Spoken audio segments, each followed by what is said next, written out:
यह dictation 5 second बाद start होगी, तब तक आप रेडी रहें।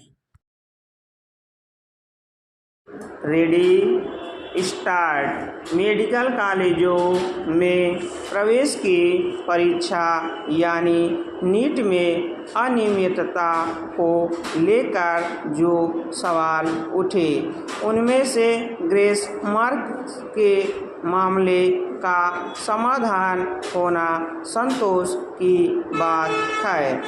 1563 छात्रों को परीक्षा में देरी के आधार पर जो ग्रेस मार्क्स दिए गए थे वे रद्द कर दिए गए हैं। इसके चलते इन छात्रों को दोबारा परीक्षा देनी होगी या फिर ग्रेस मार्क्स के बगैर ही काउंसलिंग में शामिल होना होगा।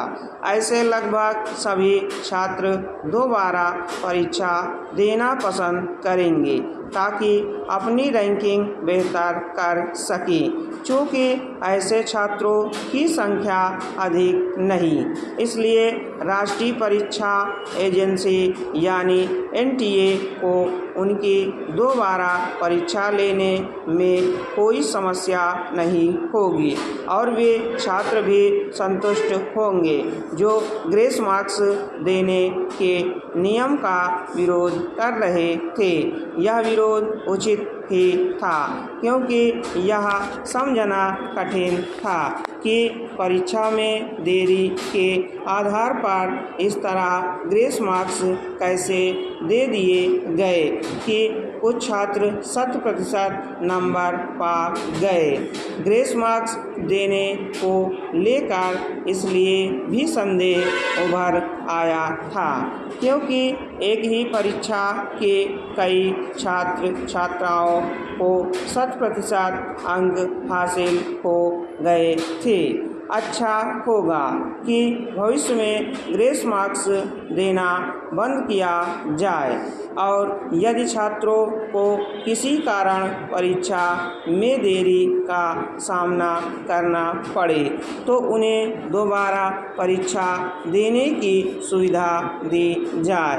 ग्रेस मार्क्स का मसला हल होने के बावजूद मामला अभी पूरी तौर पर शांत नहीं हुआ है क्योंकि अनेक छात्र, अभिभावक और विपक्षी नेता नीट में धांधली का आरोप लगाकर दोबारा परीक्षा कराने की मांग कर रहे हैं। इस पर सुप्रीम कोर्ट अभी किसी अंतिम नतीजे पर नहीं पहुंचा है और उसने काउंसलिंग पर रोक लगाने की मांग पर विचार करने से भी मना कर दिया है। संभवतः इसका कारण यह है कि जो भी नीट में धांधली का आरोप लगाकर दोबारा परीक्षा की मांग कर रहे हैं वे इस परीक्षा के प्रश्न पत्र लीक होने का कोई प्रमाण नहीं दे सके हैं। यह सही है कि बिहार में कुछ सालवर गिरफ्तार किए गए थे, लेकिन अभी ऐसे प्रमाण सामने नहीं आए हैं कि प्रश्न पत्र लीक हो गए थे। शायद इसी कारण कि शिक्षा मंत्री धर्मेंद्र प्रधान भी यह दावा कर रहे हैं कि नीट में कहीं कोई धांधली नहीं हुई। इस सब के बावजूद यह अच्छी बात नहीं कि नीट की विश्वसनीयता को लेकर सवाल खड़े हुए। इस परीक्षा का आयोजन करने वाली संस्था एनटीए को भी सवालों से दो चार होना पड़ रहा है। उसकी परीक्षाओं को लेकर संदेह की कोई गुंजाइश नहीं रहनी चाहिए।